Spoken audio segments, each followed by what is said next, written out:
Hi friends, welcome back to Moto Wings. Bajaj తన EV ఆటోని గోగో అనే మోడల్ తోటి మార్కెట్లోకి లాంచ్ చేసింది. ఈ గోగోలో రెండు వేరియంట్స్ తీసుకొని వచ్చింది. ఒకటి P5012, రెండోది వచ్చేసరికి P7012. P7012 అనేది టాప్ వేరియంట్ అని చెప్పొచ్చు. అయితే ఈ టాప్ వేరియంట్ని ఈరోజు మీ ముందుకు తీసుకొని వచ్చాను. ఇది ఆటో రిక్షా కాబట్టి ఇది మనం తెచ్చింది లేటెస్ట్గా వచ్చిన 2025 మోడల్. అయితే ఇది ఆల్రెడీ 5 months వింటేజ్ ఉన్న వెహికల్ కాబట్టి ఈ వెహికల్ని ఓనర్ ఎవరైతే ఉన్నారో బాబు గారు కూడా మనతో ఉన్నారు. ఈ 5 monthsలో ఆయన ఎక్స్పీరియన్స్ ఏంటి అంటే డీజిల్ వెహికల్ తోటి ఈ వెహికల్ని కంపేర్ చేసినప్పుడు మనకి ఎంత మనీ సేవ్ అవుతుంది, ఈ వెహికల్ ఛార్జింగ్ అవడానికి ఎంత టైం పడుతుంది, ఈ వెహికల్లో స్పెసిఫికేషన్స్ ఏంటి, ఈ వెహికల్ రేంజ్ ఏంటి, ఇంకా ఈ వెహికల్లో ఏమైనా ప్రాబ్లమ్స్ ఉన్నాయా, ఇలాంటి అన్ని విషయాలు ఇక్కడ మనం వీడియోలో డిస్కస్ చేసుకుందాం. ఇంకెందుకు ఆలస్యం, లెట్ us స్టార్ట్.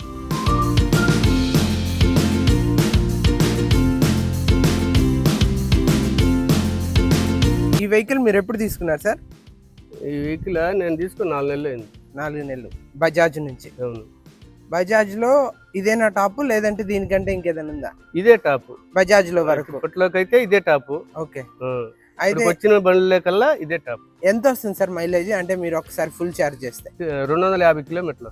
250 అంటే 240 అట్లా రేంజ్ వస్తుంది. ఓకే. అంటే కంపెనీ వాళ్ళు ఎంత చెప్పారు? 250 వాళ్ళు చెప్పారు. మీకు ఎంత వస్తుంది? 240 వస్తుంది లోకల్ అయితే. హైవేలో అయితే 210 వస్తుంది. ఓహో. హైవేలో అంటే స్పీడ్ పెరుగుతాం కాబట్టి మనం మీడియం స్పీడ్ లో ఒక 30-40 వెళ్ళామంటే ఇదే రేంజ్. అది కూడా ఆడ కూడా. ఓహో. కాబట్టి హైవే మనం ఆగడానికి కాదు.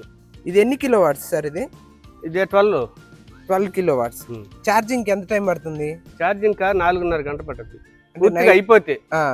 నైట్ పెట్టేస్తే మీకు మనం ఏదైనా సగం అట్లా అయిపించుకున్నాం అనుకో 2 గంటలు అట్లా పడదు. ఓకే. అదే ఒక 50-60% ఉన్నారంటే మీరు మళ్ళీ పెట్టుకుంటే నేను ఇంతవరకు 50% కూడా ఒక రోజు కూడా అయిపించుకోలేకపోయింది. ఓహో. అంటే అంత రేంజ్ ఉంది దానికి. అవును. అన్నిట్లా చిన్న బ్యాటరీ కాదు కాబట్టి అంటే బాగా తోలేవాడు కుర్రోడు అయ్యి యాక్టివ్గా తోలేవాడు వాడికైనా ఈ పూర్తిగా అయిపించుకోలేరు కాబట్టి ఒకసారి ఫుల్ హైవేలో అయితే ఇప్పుడు ఒకసారి తిరుపతి పోయినా ఆడికి పోయేలేక కూడా 65% వెళ్ళిపోయింది. నెల్లూరు నుంచి తిరుపతి 35% అయిపోయింది. 35 మిగిలింది. ఆ 35 లో అక్కడక్కడ లోకల్ తిరిగితే 10 అయిపోయింది. ఓకే. అకపోతే అక్కడ మళ్ళీ ఛార్జింగ్ పెట్టుకొని అక్కడెక్కడ పెట్టుకున్నారు? ఛార్జింగ్ పాయింట్లు ఉన్నాయి తిరుపతిలో హైవే మన రూట్ లో. ఓకే. మీరు ఇప్పుడు ఇంట్లో ఛార్జింగ్ చేస్తే ఎంత పడుతుంది? బయట మీరు ఆ రోజు ఫుల్ ఛార్జ్ చేయించారు కదా తిరుపతిలో, ఎంత పడింది ఫుల్ ఛార్జ్ కి? నాకైతే ఇప్పుడు 1000 రూపాయలు రావట్లే. ఓకే. కరెంట్ బిల్లు నెలకి. నాది బిల్లు కూడా కరెంట్ బిల్లు కూడా ఉంది కావాలంటే. ఓకే. ఓకే, పర్లేదు. అంటే మీకు వచ్చే కరెంట్ బిల్లులో పెద్ద తేడా అయితే ఏమి లేదు. ఏం తేడా లేదు. ఒక 400-500 పెరిగితే పెరిగి ఉంటుంది నెల మొత్తానికి. అంతే. ఓకే. మనం వాడుకున్నది పెద్దగా వాడలేదు, వాడుకున్న దానికి అంతే 400-500. అదే డీజిల్ అయితే మీరు రోజుకి 200 కొట్టాలి అంతే కదా. ఇప్పుడు మామూలుగా అయితే ఇప్పుడు ఫుల్ ఛార్జీ చేసేంత డీజిల్ అయితే కనీసం 5-6 లీటర్లు పడద్ది. 5-6 లీటర్ అంటే లీటర్ 100 రూపాయలు వేసుకున్నా 600 రూపాయలు రోజుకి అవుద్ది. చాలా తేడా ఉంది. ఎట్లేదన్నా 500 అన్నా అయింది. గ్యాస్ అయినా కూడా 400 అయింది. ఏది లేదన్నా 300 పైన రోజుకి. అంత తక్కువ లేదు. కానీ ఇది మీకు నెలకి 300. ఈ బండి తీసుకున్నందువల్ల కేవలం దానికి ఆయిల్ పెట్టడం చూడు, ఆ రేట్ తో డ్యూ కట్టేసుకుంటే ఒక్క రోజు ఆయిల్ తో నెల మొత్తం బండి తిరుగుతుంది. ఆ మిగిలిన డబ్బులతో డ్యూ కడుతున్నారు. అంతేనా? అంతే. మరి మీ పేరు సార్? నా పేరు కే బాబు. ఇక్కడ నెల్లూరు నుంచే తీసుకున్నారా? ఆ నెల్లూరు నుంచే తీసుకున్నా, బజాజ్ షోరూమ్ లోనే తీసుకున్నా. బుక్ చేసిన తర్వాత ఎన్ని రోజులకి ఇచ్చారు? ఆ రోజే వెంటనే ఇచ్చేసారు. ఎంత పడింది సార్ ఆన్ రోడ్? ఎంత పడింది మన చేతికి వచ్చేసరికి? ఎంత పడింది చెప్పండి. ఆన్ రోడ్ 4,45,000 చెప్పిన రోడ్లు. 4,40,000 మాట్లాడుకున్నాము. దానిలో 25,000 సబ్సిడీ వచ్చింది. 25,000 సబ్సిడీ వచ్చింది. 4,15,000 నేను కట్టిన. ఓకే. 25,000 సబ్సిడీ వచ్చింది. పర్వాలేదు. 1,20,000 కట్టి నేను బండి తీసుకున్నాను. ఇందులో ఇంకేమైనా వేరియంట్స్ ఉన్నాయా? అంటే గోలో, బజాజ్ గోలో బేసిక్, మీడియం, హై అనేది వేరియంట్స్ ఏమైనా ఉన్నాయా? 3 ఉన్నాయి అన్నారు. ఒకటి వైట్ కలర్, ఇంకోటి అది ఇది అట్లా చెప్పిండ్రు. అది ఎంత మాత్రం నిజం లేదు. ఒకటి ఇక్కడిక్కడ తిప్పుతున్నారు వాళ్ళు లోకల్లో, అది పికప్ కాలేదన్నారు. ఇది మాత్రం బాగుంది. ఇప్పుడు లోడ్ ఉంది. ఒక మాట, మీరు లోడ్ ఎక్కువ వేసినప్పుడు బండి పికప్ ఏమైనా తగ్గుద్దా? పికప్ తగ్గలా ఏం లే. మామూలు బండి నేను అన్ని బండ్లు వాడినా, నేను అన్ని బండ్లు చూసిలా వాటికంటే ఎక్కువ పికప్ చూపిస్తుంది. అంటే నార్మల్ గా పికప్ ఎక్కువ ఉంటది, అది మీకు నడిపే వాళ్ళకి తెలుసు, కానీ చూసే వాళ్ళకి మాకు పక్క నుంచి ఎట్లుంటది అంటే ఇదేంది సౌండ్ లేకుండా పోతుంది, స్పీడ్ వెళ్ళదేమో అని ఒక చిన్న. ఇప్పుడు మీరు మామూలుగా అయితే అసలు డీజిల్ బండ్లు అయ్యి 2-3 కానీ పట్టుకుంటే కదంటారు అసలు. అవును అవును. స్టార్టింగ్ లో ఇది పట్టుకోవచ్చు చూద్దాం, దీని ఊపి ఎట్లా చూద్దాం ఒకసారి. ఇందులో మోడ్స్ ఏమైనా ఉంటాయా? అంటే ఎక్కువ స్పీడ్ అవన్నీ ఉంటాయి మామూలుగా. అంటే ఇది మామూలుగా కమర్షియల్ గా, అంటే దీనికి ఏదైనా కొంచెం బరువులు కూరగాయలు వేయడానికి వాటికి పనికి వస్తుందా? బ్రహ్మాండంగా పనికి వస్తుంది. అంటే ఇప్పుడు డీజిల్ బండి అనుకోండి, పొలం పనులకి వాటికి 1 టన్ను వరకు అయితే 1 టన్ను వరకు ఏం ఇబ్బందిలే. టన్ను 100-200 ఎక్స్ట్రా ఉన్నా కూడా ఇబ్బంది లేకుండా తీసుకోబోద్దు.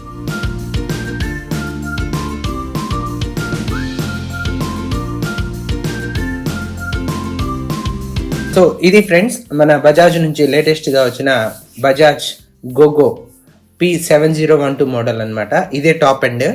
అయితే ఇది డిజైన్ వైజ్ మీరు చూస్తే సేమ్ మన నార్మల్ ఆటో లానే ఉంటుంది, డీజిల్ వెర్షన్ ఆటో లానే ఉంటుంది. ఇది మనం ఒకసారి బిల్డ్ క్వాలిటీ చూస్తే, build quality normal electric vehicle లాగా ఇది ఫైబర్తో ఉండదు, ఇది కంప్లీట్గా సాలిడ్ స్టీల్తో తయారు చేసినట్టు ఉంటుంది. చాలా హెవీగా డిజైన్ చేశారు. అయితే ఇంకా ఈ వెహికల్లో ఉన్న లైట్స్ని మనం ఒకసారి చూసుకుంటే, ఫ్రంట్ హెడ్ లైట్ నుంచి ఇండికేటర్స్ అవ్వచ్చు, లేదంటే బ్యాక్ సైడ్ డేంజర్ లైట్స్ అవ్వచ్చు, ఇవన్నీ ఫుల్లీ ఎల్ఈడీస్ ఇచ్చారు. ఇది ఒక మంచి ప్లస్ పాయింట్ అని చెప్పొచ్చు. అయితే ఇంక ఈ వెహికల్లో ఉన్న స్పేస్ని మనం ఒకసారి చూసుకుంటే, అంటే డ్రైవర్ సైడ్ స్పేస్ కానీ, లేదంటే ప్యాసింజర్ సైడ్ కానీ, లేదంటే బ్యాక్ సైడ్ కానీ, ఇలాంటి స్పేస్ని మనం ఒకసారి చూసుకుంటే డ్రైవర్ సైడ్ చాలా కంఫర్టబుల్గా కూర్చోవచ్చు.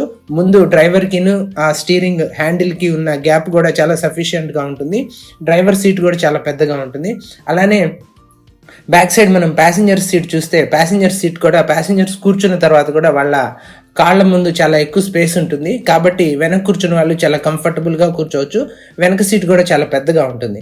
ఇంకా మనం ప్యాసింజర్స్ కూర్చున్న తర్వాత వాళ్ళ వెనక వైపు కూడా ఇంకా సేమ్ మన డీజిల్ ఆటోస్ లాగానే వెనక ఖాళీ ఉంటుంది. మనం ఏదైనా లగేజ్ ఉన్నా కూడా ఇక్కడ లోడ్ చేసుకోవచ్చు. లేదు ఒక్కొక్కసారి మనం ప్యాసింజర్స్ కాకుండా ఏదైనా మొత్తం లగేజ్ వేసుకోవాలన్నా కూడా ఈ సీట్ని రిమూవ్ చేసేసి మనం ఈ ఆటోలో కంప్లీట్గా మనం లగేజ్ తోటి కూడా మనం దీన్ని ట్రావెల్ చేయొచ్చు. అయితే ఇందులో మనం ఇక్కడ మనకి ఇన్స్ట్రుమెంట్ క్లస్టర్ లాగా ఉంటుంది. వెహికల్ ఎంత ఛార్జింగ్ ఉంది, ఈ ఉన్న ఛార్జింగ్ తోటి వెహికల్ ఎంత దూరం వెళ్తుంది, ఇప్పటి వరకు ఎన్ని కిలోమీటర్స్ ఈ వెహికల్ నడిచింది, ఇంకా వెహికల్కి సంబంధించిన ఇండికేటర్స్, హెడ్ లైట్స్, ఇవన్నీ ఏ మోడ్లో వెళ్తుంది వెహికల్. అంటే ఇందులో డ్రైవింగ్లో 3 మోడ్స్ ఉంటాయి అన్నమాట. మన డీజిల్ వెహికల్స్లో గేర్స్ ఎలా ఉంటాయో అలా దీనిలో డ్రైవింగ్లో 3 మోడ్స్ ఉంటాయి. ఒకటి ఎకో మోడ్ అంటారు, 2 పవర్ మోడ్, 3ది వచ్చేసి క్లైంబ్ అని ఉంటుంది. ఎకో మోడ్ అంటే ఏంటంటే వెహికల్ స్పీడ్ కొంచెం తక్కువ ఉంటుంది కానీ మీకు మంచి మైలేజ్ వస్తుంది. తర్వాత పవర్ మోడ్ మీరు తీసుకుంటే వెహికల్ స్పీడ్ అనేది కొంచెం ఎక్కువ ఉంటుంది, కాకపోతే వెహికల్ యొక్క రేంజ్ కొంచెం తగ్గుతుంది. ఇంకా క్లైంబ్ అనేది ఏంటంటే వెహికల్ కొంచెం స్లోగా వెళ్తుంది, బట్ కానీ ఏంటంటే మీరు ఎంత లోడ్ వేసినా కూడా అలాంటిదని చెప్పొచ్చు. వెహికల్ స్లోగా వెళ్తుంది కానీ పవర్ఫుల్గా వెళ్తుంది, కాబట్టి ఈ క్లైంబ్ మోడ్ అనేది ఇందులో ఉంటుంది. ఇంకా ఈ వెహికల్లో ఉన్న బ్యాటరీని కానీ, ఈ వెహికల్లో ఉన్న మోటార్ కానీ ఒకసారి చూస్తే, ఈ మోటార్ వచ్చేసరికి 5.5 కిలోవాట్ పవర్ ఉన్న మోటార్ అనమాట. ఇందులో ఉన్న బ్యాటరీ వచ్చేసి 12.1 కిలోవాట్ అవర్ బ్యాటరీ అనమాట. సో ఇది ఈ సెగ్మెంట్లో ఉన్న వెహికల్స్లో, అంటే ఎలక్ట్రిక్ ఆటోస్లో ఉన్న అన్నిటిలోకెల్లా పెద్ద బ్యాటరీ ఈ వెహికల్లోనే ఉంది. పవర్ఫుల్ మోటార్ కూడా ఇందులోనే ఉంది. అందుకోసమే ఈ వెహికల్ మనకి 250 కిలోమీటర్స్ రేంజ్ని ఇస్తుంది. అంటే కంపెనీ 250 కిలోమీటర్స్ రేంజ్ చేసింది, కానీ మనకి రియల్ వరల్డ్లో ఇది 210 కిలోమీటర్స్ వరకు వస్తుంది. సో 210 కిలోమీటర్స్ వచ్చినా కూడా ఇది హైయెస్ట్ రేంజ్ అని చెప్పొచ్చు. టాప్ స్పీడ్ వచ్చేసరికి 50 కిలోమీటర్స్ స్పీడ్ వరకు రీచ్ అవుతుంది. సో ఇది ఓవరాల్గా ఈ వెహికల్ యొక్క మోటార్ కానీ లేదంటే బ్యాటరీ గురించి. అయితే ఇందులో ఈ వెహికల్ యొక్క ఫీచర్స్ని ఒకసారి చూసుకుంటే, మెయిన్ ఈ వెహికల్కి ప్లస్ పాయింట్ ఏంటంటే ఈ వెహికల్ ఇస్తున్న రేంజ్ అనమాట. అంటే ఒక సింగిల్ ఛార్జ్లో వెహికల్ ఎంత డిస్టెన్స్ వెళ్తుంది అనేది, ఈ రేంజ్ ఏదైతే ఉందో ఈ కంపెనీ క్లైమ్ చేసిన 250 కానీ, మనకి రియల్ వరల్డ్లో వచ్చే 210 కిలోమీటర్స్ కానీ, ఈ రేంజ్ అనేది ఈ సెగ్మెంట్లో హైయెస్ట్ రేంజ్ అని చెప్పొచ్చు. అంటే వేరే ఈవీ వెహికల్స్ 140-150 కిలోమీటర్సే ఇస్తాయి, బట్ ఇది పవర్ఫుల్ మోటార్ తోటి ఈ వెహికల్ ఇంత రేంజ్ ఇస్తుందంటే మీరు ఒకసారి ఫుల్ ఛార్జ్ చేస్తే 1 రోజు కానీ 2 రోజులు కానీ వెహికల్ని మళ్ళీ ఛార్జ్ చేయకుండా కంప్లీట్గా కమర్షియల్ పర్పస్లో అయినా ఈ వెహికల్ని వాడచ్చు. అలానే ఇంకా ఈ వెహికల్ యొక్క మైలేజ్ అంటే మామూలు మైలేజ్ కానీ మెయింటెనెన్స్ కానీ మనం ఒకసారి తీసుకుంటే ఈ వెహికల్ యొక్క మైలేజ్ అంటే సపోజ్ మనం 1 కిలోమీటర్కి ఎంత పడుతుంది అని చూస్తే వెహికల్ ఫుల్ ఛార్జ్ అవడానికి అంటే 12 kW బ్యాటరీ ఫుల్ ఛార్జ్ అవడానికి మనం ఇంట్లో నుంచి వెహికల్ని ఛార్జ్ చేసినప్పుడు మనకి రఫ్గా ఒక 60 రూపీస్ ఖర్చు అవుతుంది. ఈ 60 రూపీస్ని ఈ 210 కిలోమీటర్స్తో మనం డివైడ్ చేస్తే మనకు 1 కిలోమీటర్కి 28 పైసా పడుతుంది వెహికల్ రన్ అయినప్పుడు మనకు అయ్యే ఖర్చు.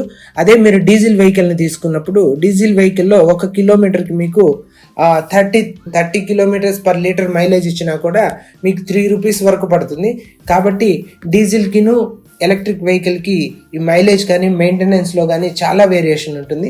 దాంతోపాటు డీజిల్ వెహికల్లో మీరు రెగ్యులర్గా oil change, air filters change, లోపల గేర్స్ ఈ మెకానిజం చాలా ఎక్కువ ఉంటుంది. కాబట్టి మెయింటెనెన్స్ కానీ దానికయ్యే ఖర్చు కానీ చాలా ఎక్కువ ఉంటుంది.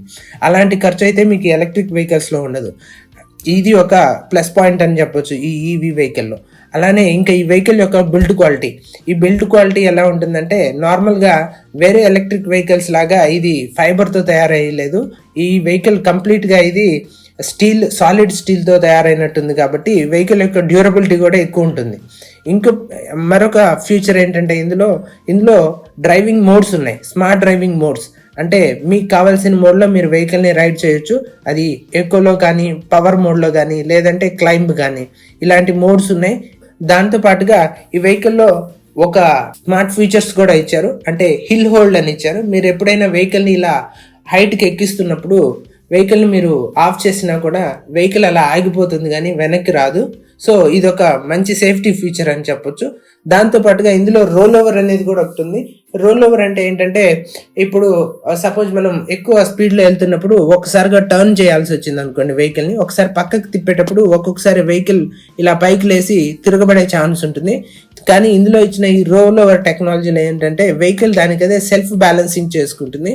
మీరు టర్నింగ్ స్పీడ్లో తిప్పాలనుకున్నప్పుడు వెహికల్ ఎంత స్పీడ్లో వెళ్తే అక్కడ తిరగబడకుండా ఉంటుంది అనే స్పీడ్ ప్రకారము వెహికల్ దాన్ని అది కంట్రోల్ చేసుకుంటుంది. ఈ 2 ఫీచర్స్ అయితే ఇందులో చాలా బాగున్నాయని చెప్పొచ్చు. అయితే మరొక ఫీచర్ ఏంటంటే ఇందులో ఈ వెహికల్ పెద్ద బ్యాటరీ బ్యాక్తో మంచి రేంజ్ ఇస్తుంది. కాబట్టి ఇది కమర్షియల్ పర్పస్లో వాడినా కూడా మనకి తక్కువ ఖర్చుతోటి మనం ఎక్కువ డబ్బులు సంపాదించుకునేలాగా ఇది ఉపయోగపడుతుందని చెప్పొచ్చు. ఇందులో ఉన్న డ్రాబ్యాక్స్ని మనం ఒకసారి చూసుకుంటే ఈ వెహికల్ యొక్క ప్రైస్ అన్నమాట. ఈ వెహికల్ ప్రైస్ ఏంటంటే ఇప్పుడు సుమారుగా 4 lakhs అంటే అన్ని సబ్సిడీలు అవన్నీ పోను ఈ వెహికల్ మనకి 3.9 to 4.1 మధ్యలో ఉంటుంది ఈ వెహికల్ ప్రైస్ అన్నమాట. ఈ ప్రైస్ అనేది కొంచెం ఎక్కువ అనిపిస్తుంది. కానీ ఇందులో ఉన్న పవర్ఫుల్ మోటార్ లేదంటే మంచి హెవీ డ్యూటీ చేసే బ్యాటరీకి ఇది వర్తబుల్ అనిపిస్తుంది. బట్ ప్రైస్ విషయంలో మనం వేరే వాటితో కంపేర్ చేసినప్పుడు కొంచెం ఎక్కువ అనిపిస్తుంది. అదొకసారి మనం కన్సిడరేషన్ తీసుకోవాలి. రెండోది ఏంటంటే ఫాస్ట్ ఛార్జింగ్ సపోర్ట్ అనేది ఈ వెహికల్ చేయదన్నమాట. ఈ వెహికల్ నార్మల్ ఛార్జర్తోనే ఛార్జ్ చేసుకోవచ్చు. ఫాస్ట్ ఛార్జింగ్లో పెట్టినా కూడా వెహికల్ ఫాస్ట్గా ఛార్జ్ అవ్వదు. వెహికల్ 80% ఛార్జ్ అవ్వడానికి 4 hours పడుతుంది. వెహికల్ 100% ఛార్జ్ అవ్వడానికి 5.5 hours వరకు పడుతుంది. ఒక్కొక్కసారి మీరు అర్జెంటుగా వెళ్ళాలనుకున్నప్పుడు ఇది కొంచెం మీకు ఇబ్బందిగా అనిపించవచ్చు. అండ్ ఇంకోటి ఏంటంటే ఇందులో డ్రాబ్యాక్, ఇందులో కలర్ ఆప్షన్స్ మనకి వేరే ఆటోస్లో ఉన్నట్టు ఎక్కువ కలర్ ఆప్షన్స్ లేవన్నమాట. 1-2 కలర్సే ఉన్నాయి. అందులో ఉన్న బెస్ట్ కలర్ ఈరోజు నేను మీ ముందుకు తీసుకొని వచ్చాను. ఇక్కడ మనం డ్రైవర్ ఒపీనియన్స్ కూడా తీసుకుంటే డ్రైవర్స్ చెప్పేది ఏంటంటే ఇప్పుడు మార్కెట్లో నెంబర్ ఆఫ్ ఆటోస్ అయితే పెరిగిపోయినాయి కాబట్టి వీళ్ళకి కొంచెం డిమాండ్ తగ్గిందని చెప్పొచ్చు. సో మనం వెహికల్ తీసుకుపోయే ముందు ఈ పాయింట్ని కూడా మనం కన్సిడర్ చేయాలి. అలానే ఇప్పుడు ఎలక్ట్రిక్ వెహికల్స్లో కొన్ని 2 వీలర్స్ 40 నుంచి 45 వేలలో కూడా మార్కెట్లో అందుబాటులో ఉన్నాయి. కాబట్టి ఆటోలు యూజ్ చేసే వాళ్ళు తగ్గిపోయారు. కాబట్టి ఆటోలకు కొంచెం డిమాండ్ తగ్గింది.